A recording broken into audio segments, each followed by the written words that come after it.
Fala, meu povo, tudo bem com vocês? Hoje vamos falar sobre Corinthians e Red Bull Bragantino, as oitavas de finais da Sul-Americana. Primeiro jogo, 2-1 para o Corinthians, fora de casa. Hoje, para se classificar, só depende de um empate. Mas vamos falar a real, estamos jogando em casa, precisamos ganhar. Isso é bom para todo mundo. Fica com a gente, fica com o corintiano em forma.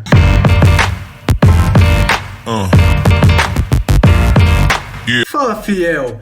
Hoje, Corinthians e Red Bull Bragantino, Neoquímica Arena.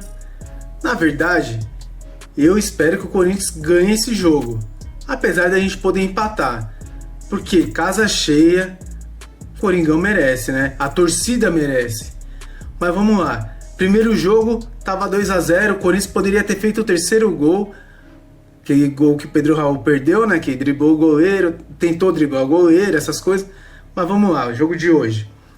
O Corinthians, como todo mundo já sabe, o Corinthians está priorizando o Campeonato Brasileiro, porque hoje a gente está na zona de rebaixamento. Ontem, com o empate do Vitória, a gente foi para a zona de rebaixamento novamente. Tortura, né? Uma tortura sem fim. Mas a gente vai sair dessa. Agora, voltando para a Sul-Americana. Hoje, todo mundo sabe que o Corinthians vai jogar com o time reserva. E é um time que dá a impressão de ser mais entrosado que o time titular. Então, eu tô com a escalação aqui, mas isso pode ser mudado, né, antes do jogo aí, mas é uma prévia dessa escalação. Vamos lá. Hugo no gol, Kaká, Gustavo Henrique e Félix Torres na zaga. É os três zagueiros que habitualmente já vem jogando algumas partidas, né? A diferença vai ser que o Gustavo Henrique tá jogando no lugar do André. Então, assim, aí muda um pouco, porque o Gustavo Henrique é um pouco mais lento e o nosso zagueiro, o André, é um pouco mais rápido, né? Pouco não, acho que é bem mais rápido. É um jogador bem mais leve, e quando o Corinthians joga com três zagueiros com ele, às vezes ele faz como um primeiro volante ali, né? Ele avança, a zaga fecha os dois zagueiros e avança como um primeiro volante. Aí muda um pouquinho, porque o Gustavo Henrique é um pouco mais lento. O Gustavo Henrique não tem essa velocidade para fazer isso. Mas o Corinthians ganha também no jogo aéreo, né? O Gustavo Henrique é mais alto do que o André. Então, no jogo aéreo melhora. E aí nas pontas a gente tá com o Félix Torres e com o Kaká, que são os zagueiros mais rápidos, né? O Félix Torres não tá tão bem assim, igual eu imaginava. Mas assim, como ele tem uma certa velocidade, ele consegue competir um pouquinho melhor com os atacantes do Red Bull. Porque o ataque do Red Bull é muito rápido. E aí depois a gente parte pro meio campo ali, laterais, né? Pelo menos por enquanto vai jogar o Fagner e o Bidu. O Fagner no lugar do Mateuzinho. E o Bidu, posso estar enganado, mas é o terceiro jogo como titular.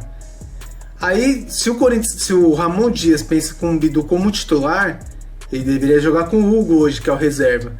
Mas vamos falar a verdade, o Bidu não joga já vai fazer um ano, sei lá quanto tempo que o Bidu não joga. Não vai matar o Bidu de fazer 3, 4 jogos seguidos, né? Até para ele pegar confiança e com um esquema de 3 zagueiros ele conseguir avançar mais. Com o Hugo a gente perde muito na questão de ser ofensivo, né? Ele não chega tanto na linha de fundo para fazer o cruzamento. Agora na lateral direita tá o Fagner no lugar do Mateuzinho. O Mateuzinho, apesar de muitas coisas aí que a gente pode colocar de errado, ele tá melhor que o Fagner. Mas vamos ver se o Fagner nesse jogo o Fagner representa. Tomara que ele não chegue tão duro igual chega nos jogos habituais do Campeonato Brasileiro. Porque como é um torneio diferente e é um juiz estrangeiro, às vezes eles não toleram certas coisas que o Fagner faz. Então eu espero que o Fagner hoje fique tranquilão e jogue a bola que ele sempre jogou no Corinthians, mas que nos últimos tempos não tem jogado. No meio campo a gente vai de Charles e Rian. Cara, o Charles, confesso que eu achei que o Charles não ia jogar tudo isso, mas o Charles tá aos poucos se entrosando e tá jogando bem. Você vê que é um volante um pouco mais alto, não é tão lento igual eu imaginava, e é mais rápido. E o Rian, cara, o Rian desde aquele jogo da Sul-Americana de 2022, que ele fez um gol lá acho que foi no Peru, se eu não me engano. O Rian, cara, mano, era pra ter jogado sempre no Corinthians. Aí botaram o moleque de novo na base, já iam dispensar o moleque. Mas assim, o Rian, você vê que é um bom jogador. rápido, marca bem e avança bem. Ele sabe tocar, ele sabe passar pros atacantes. Então, assim, isso é uma certa dificuldade que geralmente alguns volantes do Corinthians têm. Mas no caso do Rian, na minha opinião, está indo super bem. O Rian é um jogador jovem, rápido e, na real, corintiano. Dá pra ver que o moleque é raçudo, o moleque é corintiano raiz. Então, assim, tem que ser titular. O moleque é bom pra caramba. E tem que dar chance pra ele, né? Se não der chance pros moleques da base, a gente nunca vai revelar ninguém. Aí a gente passa também do meio campo ofensivo pro ataque. Aqui tá como Garro ou Wesley, Igor Coronado e Giovani. O Giovani, tudo bem, eu concordo, vai jogar ali naquela função de meio que um centroavante, um falso 9. Mas também a gente tem a questão de entrar o Pedro Raul. No último jogo, o Pedro Raul jogou muito bem.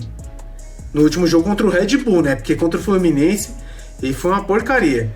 O cara deixar de fazer o gol pra pegar e pedir uma falta, ou o Pedro Raul tava se cagando com medo de perder o gol, ou o Pedro Raul não usou a sua inteligência, porque nenhum jogador racional faz aquilo.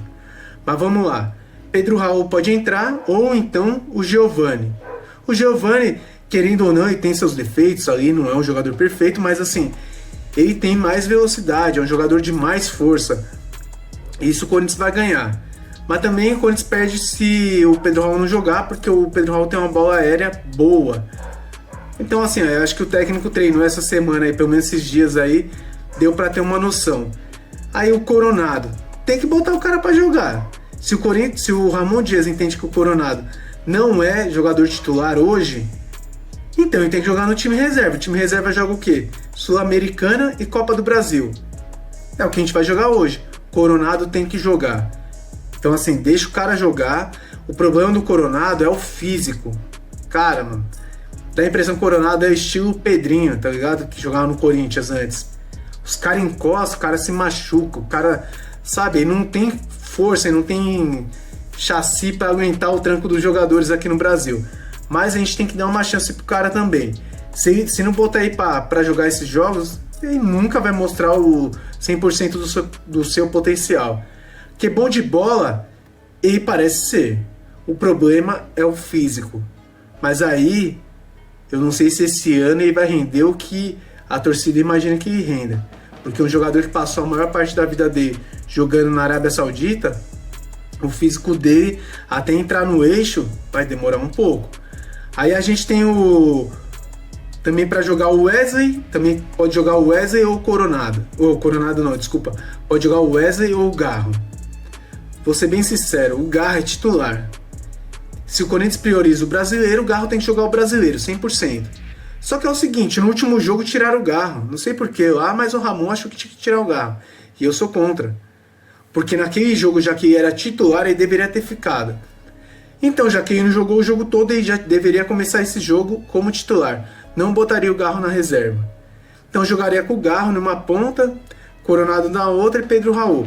Ou então o Wesley, porque assim, o Corinthians também colocar só meias e volantes fica complicado.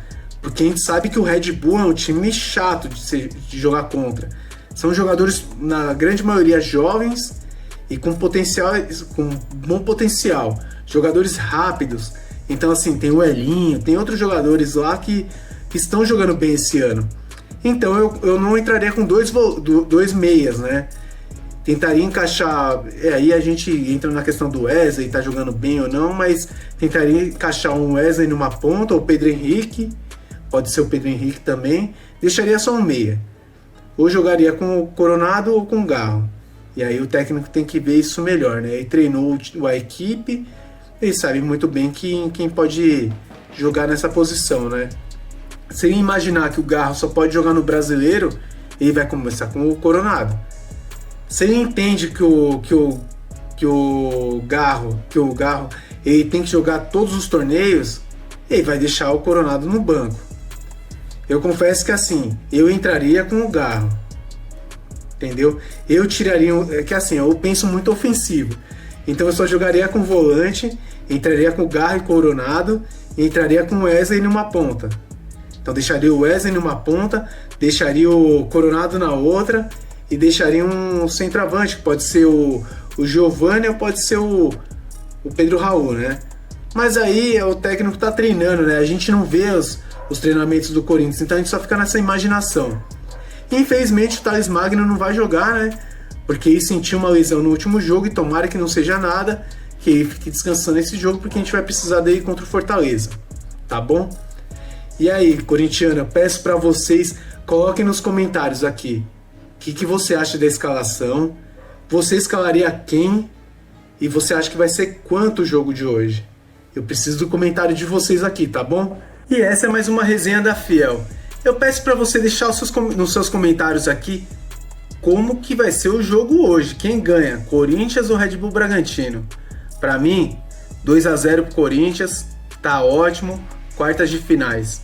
Mas e para você? Coloque nos comentários aqui, se inscreve no nosso canal, compartilhe esse vídeo com seus amigos corintianos e eu peço também que você deixe aquele like para fortalecer aí nossa comunidade do Corintiano em Forma, tá bom? Fica com Deus e hoje vai dar Corinthians! Vai, Corinthians! Até mais! Valeu!